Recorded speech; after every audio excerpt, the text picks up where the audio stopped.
hermanos, que nos asombra, bueno, hay muchas, pero una de las cosas que nos asombra en Estados Unidos es que constantemente tienen un sistema de alerta temprana para cuando se presenta un tornado. En los últimos años, una de las alertas que comúnmente se utilizan es a través de mensaje de texto en un celular, vía WhatsApp, vía Messenger, principalmente a través de mensaje de texto. Son una alarma muy característica donde les avisa a las personas de ciertos estados o de ciertos lugares que se aproxima un tornado. Esto no es nuevo, esto lo han hecho durante muchas décadas. Anteriormente lo hacían a través de la radio, a principios de siglo, lo hacían con la televisión y ahora últimamente pues se han utilizado el celular y las redes sociales para avisar de estas alertas tempranas.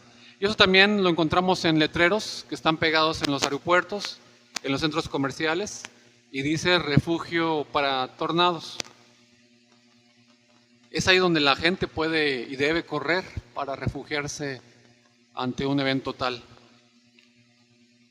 En 25 de agosto de 1939, la película El Mago de Oz fue publicada en Estados Unidos, fue proyectada en las salas de cine y se presenta a una joven, muy joven, Judy Garland, interpretando a Dorothy. Es una niña que pertenece a un pueblo pequeño de Kansas. Y en la escena de la película llega un tornado y el tornado empieza a llevarse las cosas hacia arriba. Se lleva a su casa con ella adentro.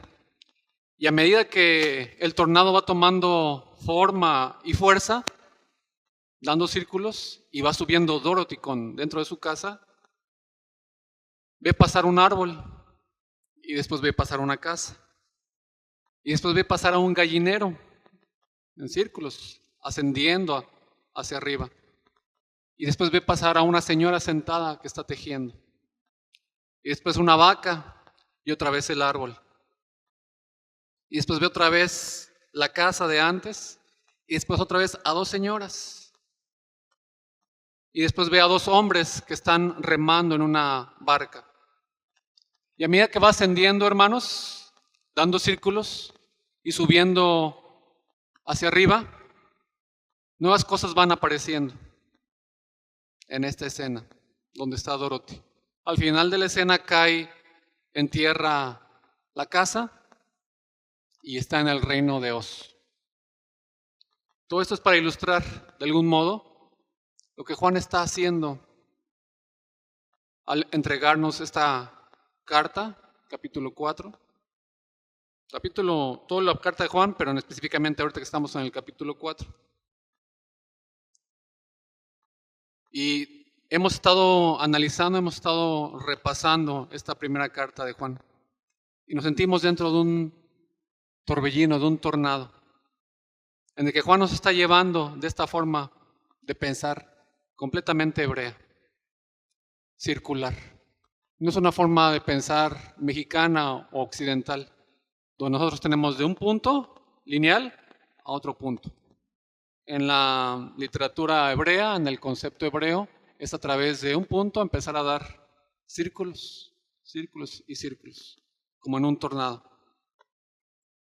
Y cuanto más ascendemos, va agregando nuevos elementos, nuevas doctrinas. Pero como ya lo ha relacionado todo, hemos estado viendo cómo el apóstol Juan está llegando hasta arriba en su exposición.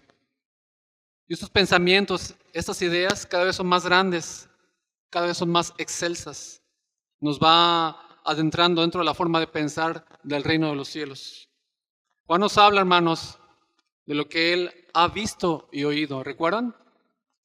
Nos habla de la comunión fraternal, nos habla de andar en luz, nos habla de alejarnos de las tinieblas, nos habla de no amar al mundo, nos habla del peligro de los falsos maestros, del peligro de los anticristos, nos habla de que tenemos al Espíritu de Dios, de que el que practica el pecado no es de Dios,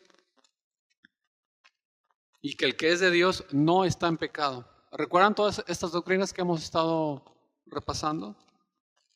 Y a partir de este capítulo 3, que dejamos ya atrás, introduce el tema del amor, pero en conexión con todo lo anterior. El amor de Dios por nosotros. Y cómo ese amor se refleja de manera fraternal unos con otros. Pero conectando todo lo anterior, Juan introduce un tema nuevo, pero sigue relacionado con todo lo que hemos visto hasta hoy. Introduce el tema del amor y es conocido esta primera carta de Juan como la carta del amor. Porque es un tema central, sobre todo los capítulos 3 y 4. Y dice que el que es de Dios ama. Y dice que debemos amarnos como Él nos amó. Y dice que el que ama en verdad es nacido de Dios, porque Dios es amor. Porque Dios envió a su Hijo en propiciación por nuestros pecados. Y antes de enfocarnos o estacionarnos en el pasaje que vamos a estar viendo hoy, vamos a leer los versículos anteriores del capítulo 4, versículo 8 al 10, que resumen el Evangelio de una forma excelsa, sublime, contundente. 1 Juan 4, 8, 10, búsquenlo ahí en su Biblia, síganlo con su mirada porque lo voy a leer en Nueva Traducción Viviente. Versículo 8, pero el que no ama no conoce a Dios, porque Dios es amor. Versículo 9, Dios mostró cuánto nos ama al enviar a su Hijo al mundo, para que tengamos vida eterna por medio de Él. Versículo 10, en esto consiste el amor verdadero, no en que nosotros hayamos amado a Dios, sino que Él nos amó a nosotros y envió a su Hijo como sacrificio para quitar nuestros pecados. Estamos ascendiendo hacia la parte más alta en este tornado, en este pensamiento circular. Estamos casi concluyendo esta carta de Primera de Juan. Y este tema central ahora mismo es el amor. Pero Juan conecta, hermanos, el tema del amor con todos los demás temas que nos ha expuesto antes. Y esta tremenda afirmación, de los versículos 8 al 10, de lo que Dios ha hecho, necesariamente nos mueve como cristianos. Estos versículos 8 al 10 describen qué es lo que Dios ha hecho. Ha entregado a su Hijo Jesucristo en nuestro lugar. Y esta afirmación nos lleva necesariamente a la acción. Porque, hermanos, los cristianos no somos solamente gente intelectual. Si nos acercamos a la palabra de forma intelectual, nunca nos va a mover a hacer nada. Sencillamente podría y produce algunos cambios en nuestra mente o neuronas. Tampoco somos místicos que nos gusta contemplar el tema del amor. ¡Ay, qué grande es el amor de Dios! Y solamente produce en nosotros sentimientos. Somos cristianos, hermanos, que amamos porque Dios nos ha amado y amamos con el mismo amor con que Dios nos ha amado a nosotros. Y ahí se ve que la iglesia es verdadera, que es de Dios. Y esto se refiere Juan en estos versículos. Ahora sí, pueden ustedes verlo en la pantalla o en sus Biblias. 1 Juan 4, 11 al 16. Vamos a orar. Te bendecimos en esta mañana, Señor. Gracias por tu misericordia y tu bondad. Gracias porque tú eres bueno y porque tu misericordia es para siempre. Y tu verdad permanece por todas las generaciones. Señor, que en esta tarde tu nombre sea glorificado. En cada pensamiento, en cada sentimiento, en cada intención, en cada acción de nuestras personas. Que tu palabra alumbre la profunda oscuridad que todavía hay en nuestros corazones. Que tu palabra como martillo quebrante la piedra llamada corazón. Que tu palabra penetre como espada de doble filo, rasgando, hiriendo, cortando nuestro corazón, nuestros pensamientos, las intenciones de estos pensamientos. Que tu palabra corra y regrese a ti para tu gloria y tu honra, Señor. Prepara nuestros corazones, Señor, para escucharte a ti, aprender de ti y seguirte a ti, Señor. Bendito seas y alabado seas por Cristo Jesús. Amén. Versículo 11. Queridos amigos, ya que Dios nos amó tanto, sin duda nosotros también debemos amarnos unos a otros. Versículo 12. Nadie jamás ha visto a Dios, pero si nos amamos unos a otros, Dios vive en nosotros y su amor llega a la máxima expresión en nosotros. Versículo 13. Y Dios nos ha dado su Espíritu como prueba de que vivimos en Él y Él en nosotros. Versículo 14. Además, hemos visto con nuestros propios ojos y ahora damos testimonio de que el Padre envió a su Hijo para que fuera el Salvador del mundo. Versículo 15. Todos los que declaran que Jesús es el Hijo de Dios, Dios vive en ellos y ellos en Dios. Versículo 16. Nosotros sabemos cuánto nos ama Dios y hemos puesto nuestra confianza en su amor. Dios es amor y todos los que viven en amor viven en Dios y Dios vive en ellos. Las primeras cosas que nos llaman la atención es cómo empieza Juan: amados. Si Dios nos ha amado, así debemos también nosotros amarnos. Es una orden de parte de Dios. Debemos amarnos unos a otros. No es si te nace, no es si lo sientes, no es si tienes la oportunidad, no es si se dan las cosas y el clima lo permite. Debemos amarnos unos a otros.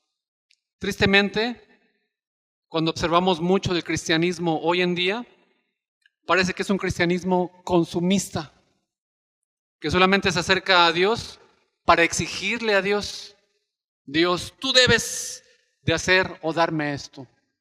Dios, tú debes de bendecirme. Dios, tú debes de darme.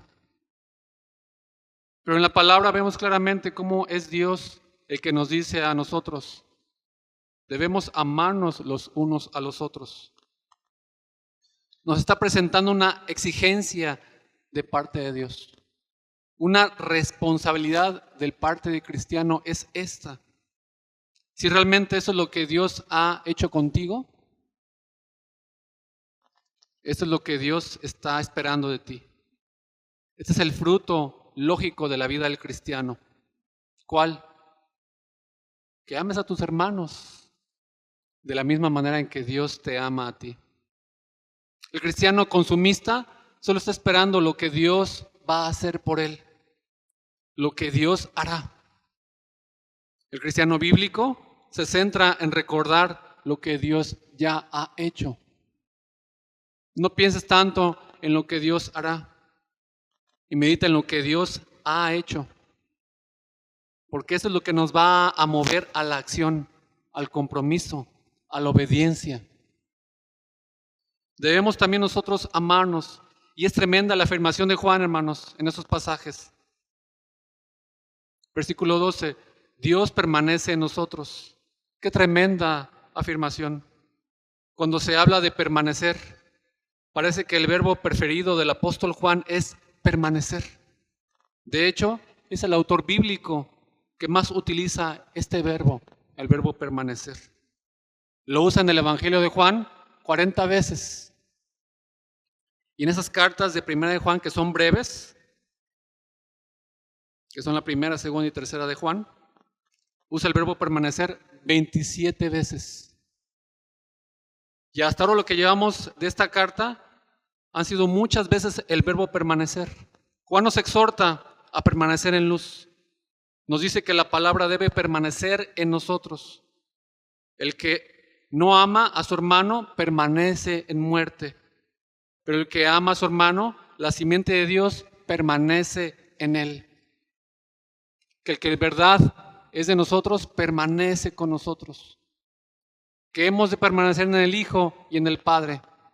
Que la unción del Espíritu Santo permanece en nosotros continuamente.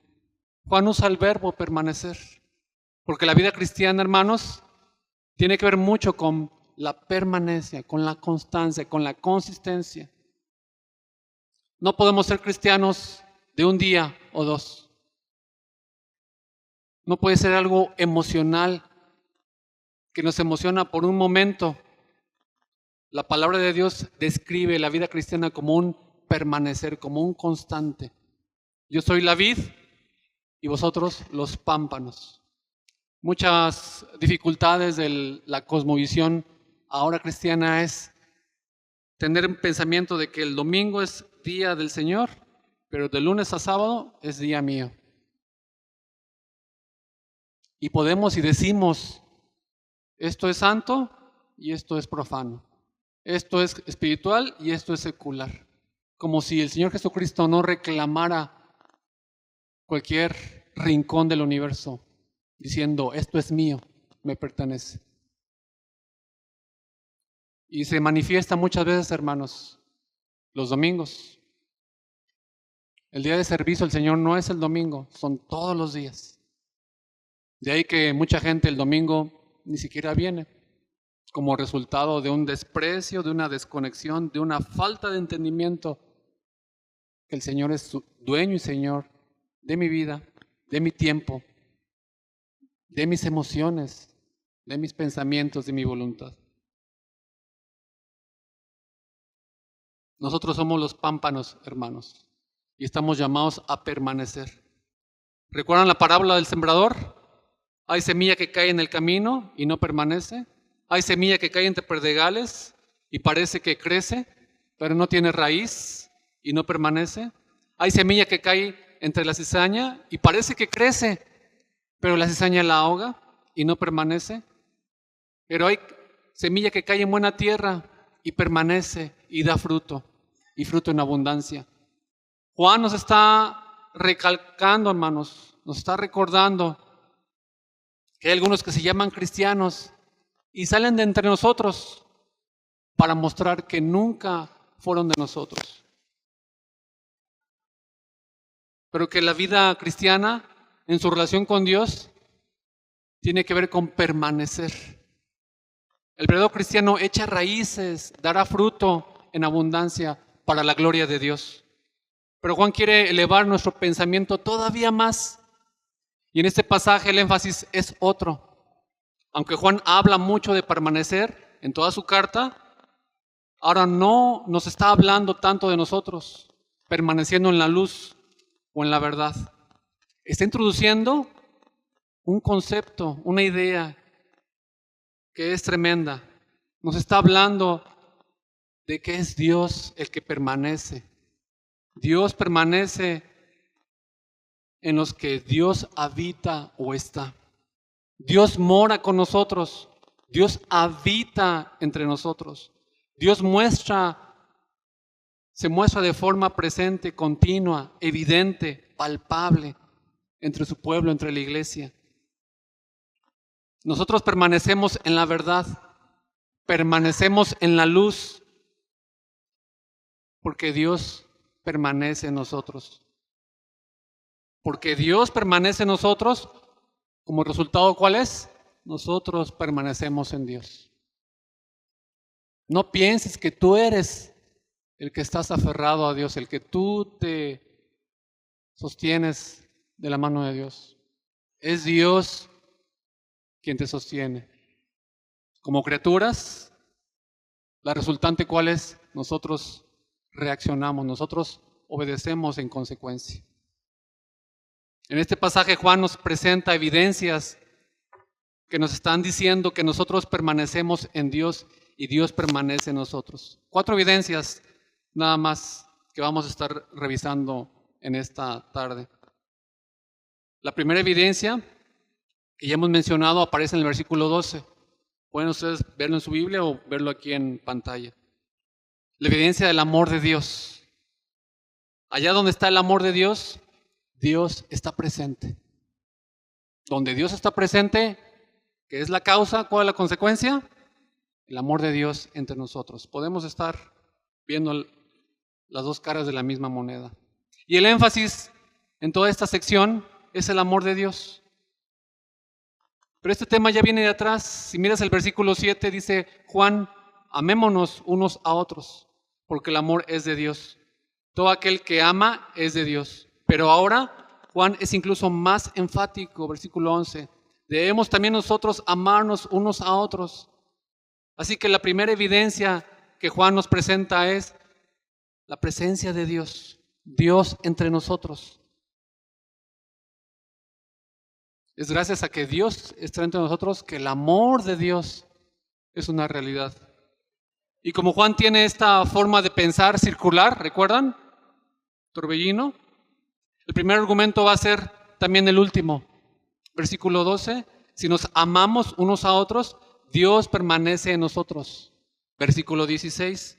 El que permanece en amor, permanece en Dios y Dios en él. ¿Sí pueden ver la conexión entre el versículo 12 y el 16 acerca del amor?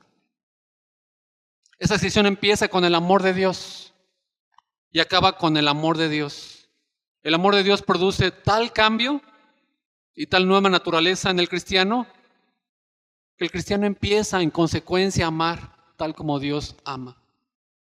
Amar a sus hermanos, amar a sus hijos. Hermanos, si esta doctrina tan popular, esta doctrina tan mal entendida y a veces perversa de la psicología de la autoestima que tenemos impregnada en muchos rincones de las iglesias hoy en día, en la cultura. Si esta doctrina, esta idea fuera verdad, el amarte a ti mismo, este sería el mejor sitio para que Juan lo hubiese tratado y lo hubiera sacado a relucir. Porque Juan podría haber dicho, hermanos, si Dios nos ha amado así, debemos nosotros también amarnos a nosotros mismos. Porque mira cuán grande amor ha mostrado para ti, cuán valioso eres para Dios, cuánto te aprecia Dios, cuán grande eres para Dios. Si Dios te ha amado así, ámate a ti mismo. Hermanos, es impresionante ver estas ideas que se predican desde el púlpito, o en las canciones, o en los conciertos. Juan no dice eso. Esta primera carta de Juan no menciona nada del amor propio, en absoluto. Al contrario, Juan no dice lo maravilloso del Evangelio de Jesucristo no está en lo grande que eres para Dios. Lo maravilloso del Evangelio del Señor Jesucristo está en lo grande que es su gracia y su misericordia para contigo y para conmigo. El gran esfuerzo de Dios por venir a rescatarte no está en lo muy precioso que eres tú, lo muy valioso que tú eres, sino en lo muy grande que es su transgresión, lo inmenso que era tu rebelión, lo muy grande que era tu pecado. Así de grande tuvo que ser el precio pagado en la cruz del Calvario. Hermanos, lo hermoso del Evangelio, la perla de gran precio, el tesoro escondido, no eres tú, no soy yo, es Cristo. Ese es el plan de rescate a nuestro favor. Y si tan grande es su misericordia para contigo y para conmigo, si tan grande es su amor para contigo y para conmigo, si tan grande es su perdón para contigo y para conmigo, ¿cómo vas a tratar a tu hermano? ¿Cómo vas a tratar a tu hermana? ¿No lo tratarás de la misma manera como Dios te ha tratado a ti?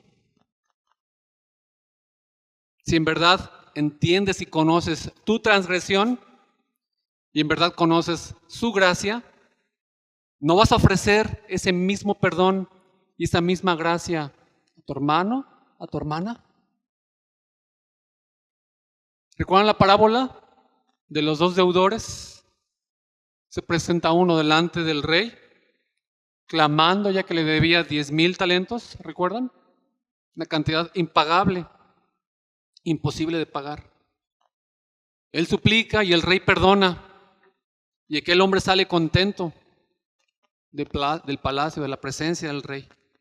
Y se encuentra a su consiervo, que le debe apenas 100 denarios, y le agarra del cuello, y le ahorca, y le dice, págame.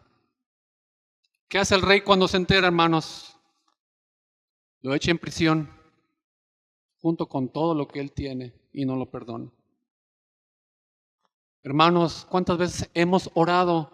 Perdónanos nuestras deudas, así como nosotros perdonamos a nuestros deudores. ¿Estás seguro? ¿Estás segura que quieres orar eso? ¿Quieres orar así? Hay una relación indestructible del perdón de Dios para contigo y tu perdón para con tu hermano. Uno va a ser tan real como el otro. Están relacionados, están conectados. De manera que el que de verdad ha experimentado la gracia y el perdón de Dios es capaz de perdonar con ese perdón y con esa gracia que Dios ha tenido para con él. Si en verdad has experimentado la gracia de Dios en tu vida, amarás a tu hermano con el amor de Dios. Un amor generoso, abnegado, práctico, sacrificial, entregado, activo, servicial, paciente. Y cuando veas a tu hermano en sus carencias, en su debilidad, en su pecado, en sus faltas, en sus defectos, en su mal carácter, eres capaz de mirarle como Dios le mira. ¿Eres capaz de perdonarle como Dios le perdona? ¿Eres consciente de que la fealdad de tu hermano ante tus ojos es mucho menor que tu fealdad y mi fealdad, por así decirlo, delante de los ojos de Dios? ¿Que Dios ha tenido mucha misericordia contigo? ¿Que la que tú pudieras tener con tu hermano en toda tu vida? ¿Estás consciente de esto? Si realmente Dios te ha amado así, así vas a amar a tu hermano. Esa es la primera evidencia que nos presenta Juan, que Dios permanece en nosotros. Porque podemos ver el amor de Dios de una forma práctica, sacrificial, entregada, cotidiana entre los hermanos. Porque el verdadero creyente ha sido transformado por el amor de Cristo. Y la verdadera iglesia refleja de forma poderosa el amor de Dios. Dice el versículo 12, una expresión muy curiosa. ¿Se han fijado? Su amor se ha perfeccionado en nosotros. Podría parecer rara, ¿no? Podrías pensar, ¿es que el amor de Dios era imperfecto? Y gracias a nosotros lo hemos arreglado, lo hemos perfeccionado, lo hemos completado.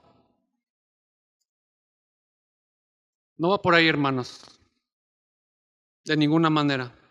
El amor de Dios siempre es y ha sido y será perfecto. Pero el amor de Dios alcanza su máxima expresión en el hecho de que su iglesia ama. La culminación, la meta del amor de Dios es una iglesia transformada, una vida transformada que ama. Es como una medicina. Cuando aplicas una medicina, no ves los cambios inmediatamente. Pero pasa el tiempo y conforme van pasando los días y el tratamiento, los síntomas desaparecen y el paciente está mejor. Y al cabo de unos días, semanas, el efecto de la medicina es contundente, completo, evidente. Hermanos, así es el amor de Dios con nosotros. Nos ha sido dado y el amor de Dios nos salva, nos regenera, nos transforma. El amor de Dios tiene un impacto visible y tangible en nosotros. Pero el impacto máximo, perfecto, completo, es cuando este grupo de pecadores regenerados son capaces de amar como Dios ama. Entonces el amor de Dios llega a su clímax, a su culminación. Pecadores, egoístas, rebeldes, ajenos, destituidos de la gloria de Dios, antes enemigos de Dios, llegan a amar como Dios ama, de forma completa, plena. Ese es el poder del Evangelio entre nosotros. Es un milagro que siendo lo que somos, podamos amar a Dios y al prójimo. La primera evidencia, por tanto, hermanos, que nos presenta Juan, es el amor de Dios entre nosotros. Esa es la consecuencia, ese es el efecto. ¿Cuál es la causa? Dios permanece en nosotros. Es tiempo, hermano, hermana, que si tú no ves en ti estos rasgos, esas características, examines tu evangelio, examines tu cristianismo, examines tu vida. Versículo 13. Vemos la segunda evidencia de la presencia de Dios, de que Dios permanece en nosotros, y es que nos ha dado el Espíritu Santo. El don del Espíritu Santo. Muchas veces hay cristianos que están obsesionados con los dones del Espíritu Santo, que no se dan cuenta que el don del Espíritu Santo ya les ha sido dado. ¿Y cuál es ese don del Espíritu Santo? El Espíritu Santo es el don de parte de Dios, el regalo de Dios. Es el Espíritu Santo que nos hace saber que somos hijos de Dios. El Espíritu Santo crea en nosotros una nueva voluntad, un nuevo carácter, una nueva manera de pensar, sentir, una nueva manera de vivir. El Espíritu Santo nos convence, redarguye, aconseja, guía, reprende, exhorta. Nos enseña de que somos hijos de Dios, adoptados a su familia, a su pueblo, que somos ciudadanos del reino de los cielos. Nuestro pasaje está diciendo algo más. El Espíritu Santo no solo nos da a entender que permanecemos en Dios, el Espíritu Santo es Dios que permanece en nosotros. No es solo una cuestión de conciencia,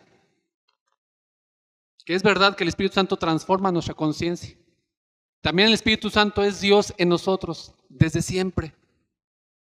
Dios ha estado con su pueblo, hermanos. ¿Recuerdan? Visitó la tierra muchas veces en forma de fuego. Su presencia, la gloria de Dios como fuego consumidor. ¿Recuerdan la zarza ardiente que no se consumía? Y una voz que habló a Moisés. ¿Recordamos, hermanos, la columna de fuego que guiaba al pueblo de Israel a través del desierto? El fuego que descendió sobre el tabernáculo, mostrando la presencia de Dios y que Dios estaba ahí. Después con Salomón, el fuego que descendió sobre el cielo en el templo para decirle a Israel que la presencia de Dios estaba ahí. Y luego en el Nuevo Testamento el Señor Jesucristo se presenta como el mismo templo del Dios vivo, la presencia de Dios, Emmanuel, Dios con nosotros. Y que Jesús anuncia que se iba a ir y que iba a ascender a los cielos, pero que iba a dejar al Espíritu Santo, al Consolador, de manera permanente con nosotros. Y que desciende también como llama de fuego en cada uno de los creyentes, en Hechos, diciéndole a cada creyente que ahora cada creyente es el templo de Dios en la tierra. Y recuerdan, hermanos, que en Hechos 2, capítulo 2, se les aparecen lenguas repartidas como de fuego, asentando sobre cada uno de ellos, y fueron todos ellos llenos del Espíritu Santo. La presencia de Dios ya no estaba en la zarza. La presencia de Dios ya no estaba en el tabernáculo. La presencia de Dios ya no estaba en el templo. Ahora la presencia de Dios estaba y está en cada uno de los cristianos que conforman su pueblo y su iglesia. Así que Dios ha hecho de nosotros su templo, su habitación, su tabernáculo. Esto es lo que sabemos, en que nos ha dado su Espíritu Santo en cada uno de nosotros. La iglesia no es santa, la iglesia es un mueble, un edificio físico. Nosotros somos piedras vivas, somos templo del Espíritu Santo. La tercera evidencia de que encontramos es el versículo 14, de que Dios permanece en nosotros. Es el testimonio, hermanos, que damos del Hijo Jesucristo. Y nosotros hemos visto y testificamos que el Padre ha enviado al Hijo, el Salvador del mundo. Todo aquel que confiesa que Jesús es el Hijo de Dios, Dios permanece en Él y Él en Dios. Allá donde se testifica el testimonio del Hijo, ¿quién es el Hijo de Dios? Ahí Dios permanece. En una ocasión, Jesús le preguntó a sus discípulos, ¿quién dice la gente que yo soy? ¿Recuerdan? Y ellos dijeron, unos Juan el Bautista, otros Elías, otros Jeremías, otros profetas. Y Él les pregunta, ¿y vosotros? ¿Quién decís que yo soy? Respondiendo Simón Pedro como el más arrojado, ¿verdad? Simón Pedro contestó, tú eres el Cristo, el Hijo de Dios viviente. Jesús no felicitó a Pedro por su respuesta o le dijo, ¿cómo se nota que has meditado en las Escrituras? Felicitaciones, eres muy inteligente o sabio o entendido. No dijo eso el Señor Jesucristo. Le dijo, bienaventurado eres Simón, hijo de Jonás, porque no te lo reveló ni carne ni sangre, sino mi Padre que está en el cielo. Eso que acabas de pronunciar, Pedro, no hay ser humano que te lo pueda enseñar. Eso que hacemos de pronunciar esta afirmación sobre la divinidad de Cristo, el Hijo de Dios, el Hijo del Dios vivo, eso que acabas de decir, eso que creemos de Cristo, eso que confesamos de Cristo, eso que conocemos de Cristo, es porque el Padre te lo ha revelado. Es porque el Espíritu Santo te lo ha revelado aquí en su palabra. Asimismo, ¿recuerdan cuando Felipe le explica al eunuco de Candace sobre la porción del profeta Isaías que estaba hablando del Mesías? ¿Y quién es Cristo Jesús? Y el etíope le dice, ¿qué impide que yo sea bautizado? Felipe le dice, si crees de todo corazón, bien puedes.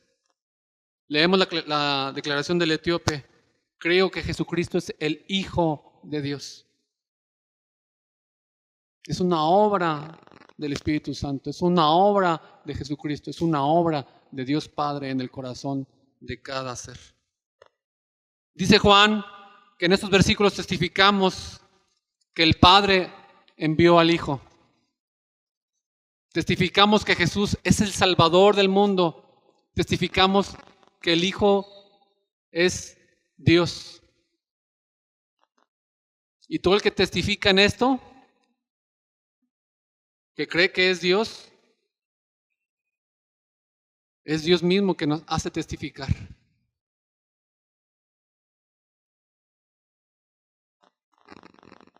Testificamos que Jesús es el Salvador del mundo. Testificamos que Él es el Hijo de Dios. Testificamos esto. Y el que testifica esto, hermanos, cree que Dios es el que le hace testificar de esto. Que existe tu profesión de fe, no es porque te la haya enseñado carne o sangre, es porque el Padre habita en ti. Y es Dios quien te lo ha enseñado. El que testifica esto sabe que Dios permanece en Él y Él permanece en Dios.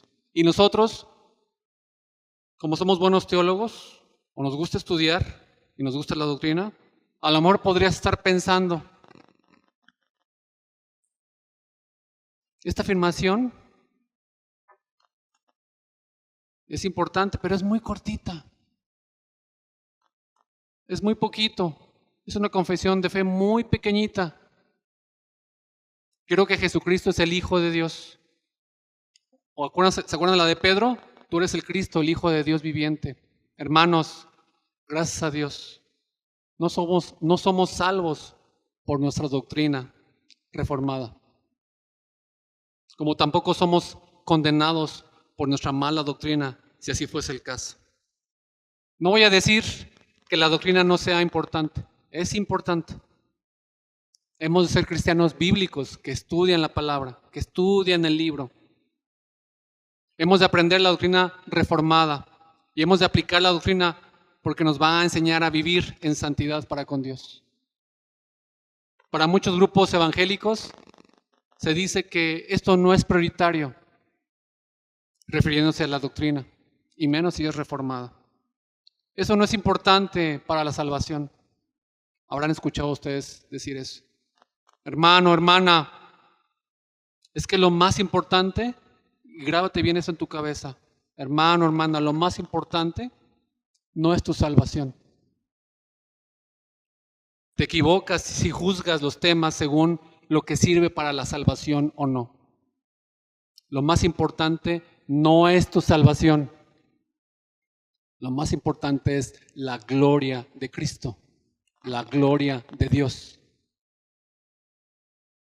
Entonces, toda aquella doctrina que oculta o muestra la gloria de Dios es importante.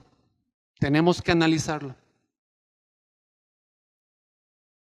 Fuimos creados, hermanos. Nuestro fin principal es glorificar a Dios y gozar de Él para siempre. Ahora nos está diciendo estos pasajes que confesar quién es Cristo Jesús, su divinidad y la misión que vino a cumplir, y que Él es el Salvador y es mi Salvador, eso es imprescindible para la salvación. No es gracias a la buena doctrina que somos salvos, es gracias a la sangre del Cordero clavado en la cruz del Calvario. Pero si confiesas estas palabras, no las has confesado tú por tu propia inteligencia y capacidad. Las has confesado porque es Dios el Padre que nos la ha revelado y ha producido esa voluntad en ti y en mí. Dice Romanos 10:9 que si confesares con tu boca que Jesús es el Señor y creyeres en tu corazón que Dios le levantó de los muertos, serás salvo. El testimonio que damos acerca del Hijo es evidencia, hermanos, de la presencia de Dios en nosotros. Cuando testificas de Jesucristo, lo que dice este pasaje es que no proviene de tu inteligencia, de tu conocimiento o de tu capacidad.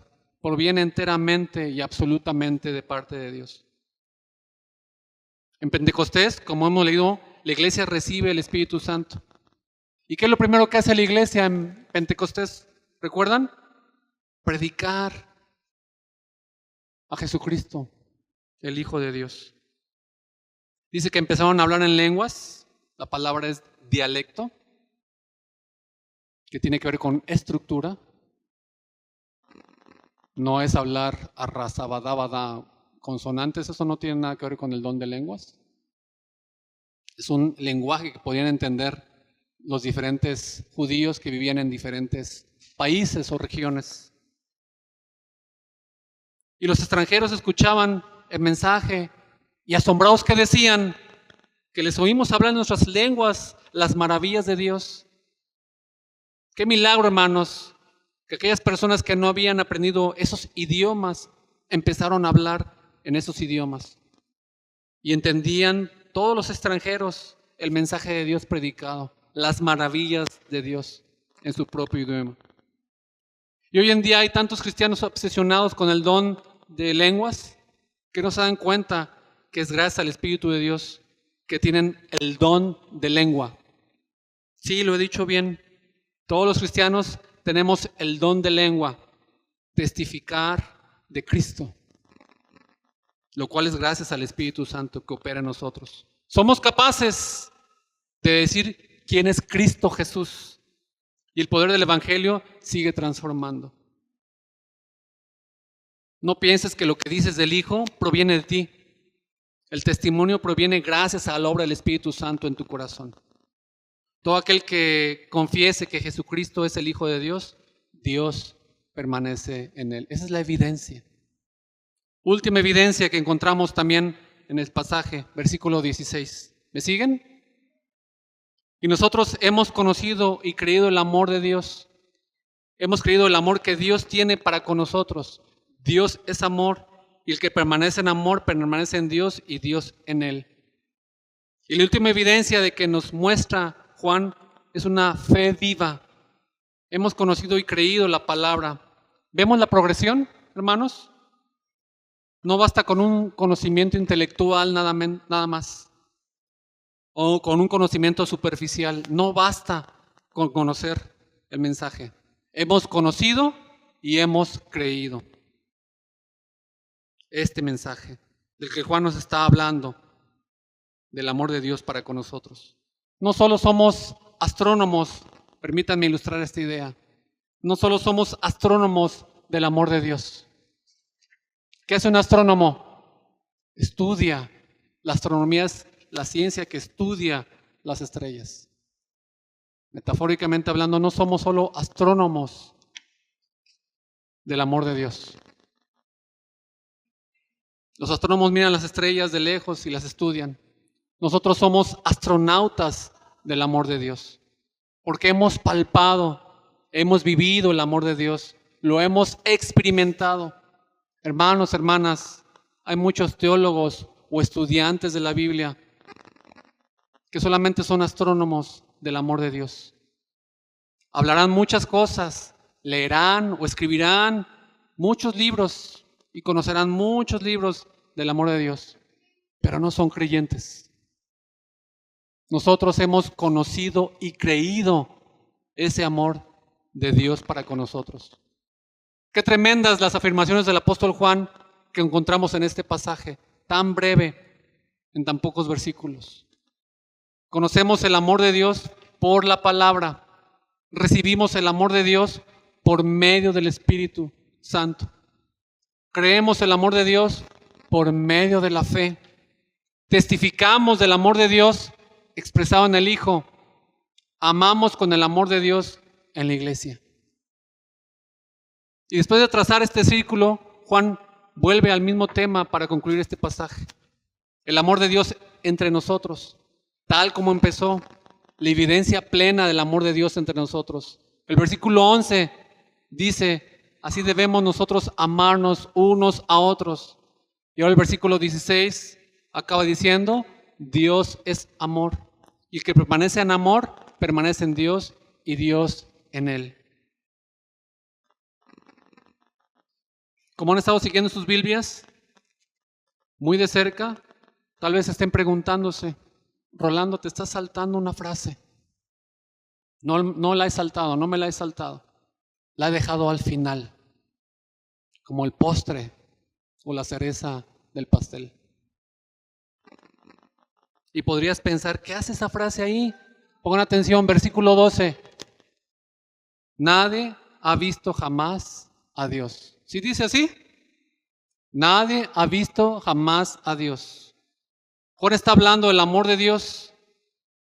¿Qué tiene que ver con toda esta disertación? Nadie ha visto jamás a Dios.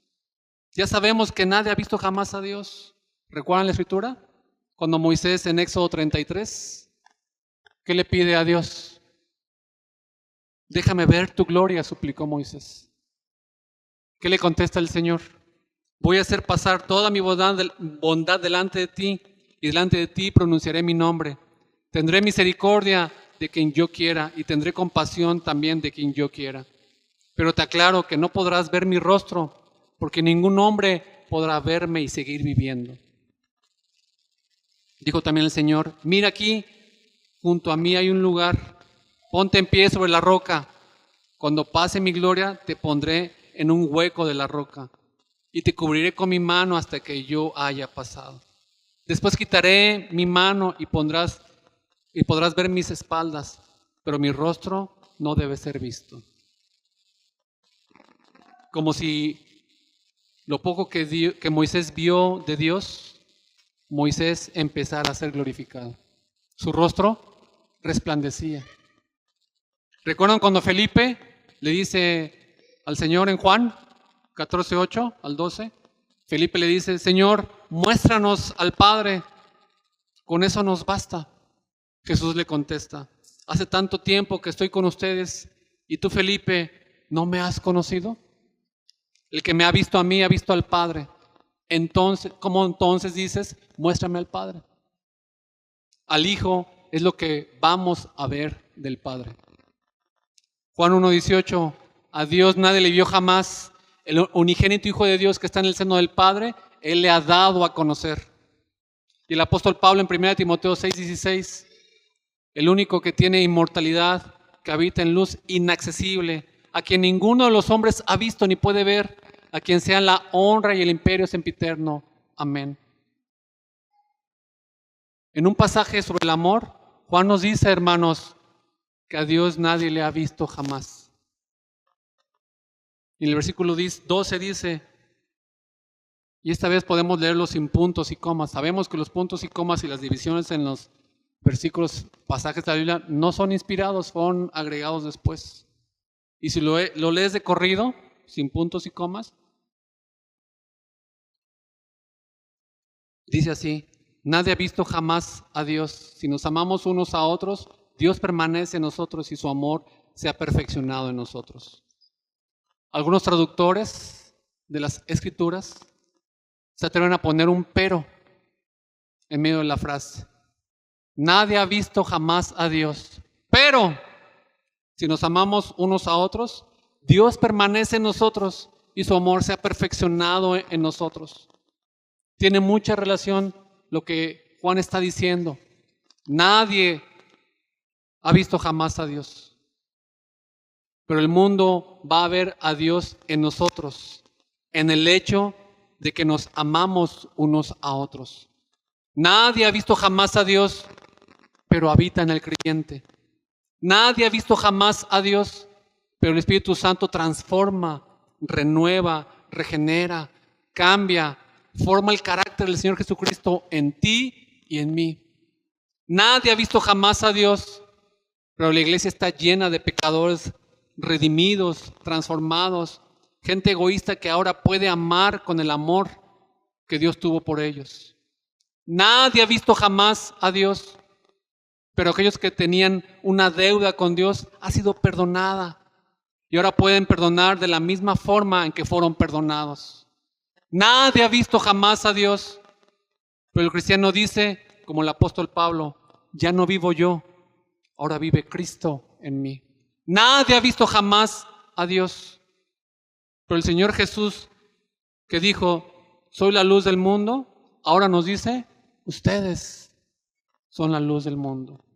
Nadie ha visto jamás a Dios, pero hermanos, qué responsabilidad y privilegio saber que en medio de las tinieblas, cuando el mundo te mira y mira a la iglesia, mira el reflejo de Dios, mira el reflejo de lo que Dios es.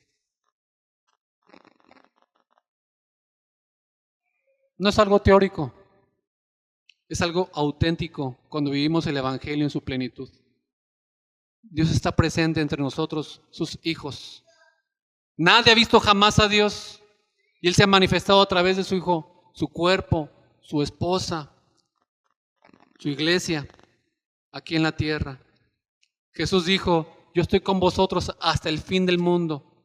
Lo dijo de una forma real, presente, práctica, cotidiana. Él está entre nosotros. La gente puede oír el mensaje que predicamos, pero aún más puede ver el mensaje que predicamos. Acabo, hermanos, con esta cita de Leonard Ravenhill, que dice, una zarza ardiente atrajo a Moisés. Una iglesia ardiente y una vida ardiente en la santidad del Señor atraerá, para que por medio de ella puedan oír la voz del Dios vivo. Oremos. Gracias, Señor, por tu misericordia y tu bondad. Gracias por permitirnos estar a tus pies, escuchando tu palabra. Sabemos y entendemos de nuestra incapacidad para obedecer tu palabra, para entender tu palabra, para aplicar tu palabra. Pero entendemos también que tú eres un Dios fiel y justo, que tú ahora permaneces en nosotros, siendo lo que somos, pecadores. Tu Jesucristo ha muerto por nosotros. Y te damos muchas gracias, Señor, porque es gracias a ti, gracias a tu Espíritu Santo, gracias a tu palabra, gracias al sacrificio de tu Jesucristo en la cruz del Calvario, que ahora podemos adentrarnos y conocerte a ti. Danos un corazón humilde, Señor, un corazón sensible, un corazón que escuche y obedezca a tu voz, un corazón que aplique tu palabra en cada circunstancia, en cada situación. No permitas, Señor, que nos alejemos de ti. Te suplicamos que quebrantes nuestros corazones, Señor, para que tu palabra dé fruto al 100%, para que florezca tu palabra con poder y gloria, para tu honra y para tu gloria, Señor. Bendito seas y alabado seas, Señor. Por Cristo Jesús. Amén. Que el Señor les bendiga.